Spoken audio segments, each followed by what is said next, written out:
ప్రధానమంత్రి నరేంద్ర మోడీ నాయకత్వంపై నమ్మకంతో అభివృద్ధిని ఆశిస్తూ స్కామ్ల నుండి విముక్తి కోరుతూ ఢిల్లీ ప్రజలు భారతీయ జనతా పార్టీకి ఓటేసి అద్భుత విజయాన్ని అందించడం శుభపరిణామమని బీజేపీ జాతీయ కార్యవర్గ సభ్యుడు సోము వీర్రాజు అన్నారు. తమ తలరాతలు మార్చేలా స్పష్టమైన తీర్పునిచ్చిన ఢిల్లీ ఓటర్లకు అభినందనలు తెలిపారు.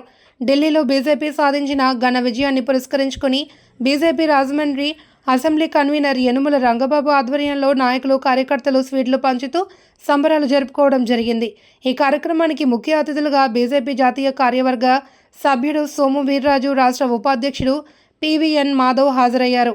పూర్వాధ్యక్షులు బొమ్మలు దత్తు, రాష్ట్ర ఉపాధ్యక్షురాలు రేలంగి శ్రీదేవి, రాష్ట్ర కార్యవర్గ సభ్యులు అడబాల రామకృష్ణ, నర్సీపల్లి హారిక, బూరాచ రామచంద్రరావు, రంగుల గోపి, కూరగంటి సతీష్, క్షత్రియ బాలసుబ్రహ్మణ్యం సింగ్, ఆకుల శ్రీధర్, రజని, వీరాంజనేయులు, యానపు యేసు, శ్రీను, ఎన్ సత్యనారాయణ, అధికారుల లక్ష్మి, తంగెళ్ల శ్రీనివాస్, తంగెళ్ల పద్మావతి, డాక్టర్ పద్మశ్రీ, గీత తదితరులు పాల్గొన్నారు.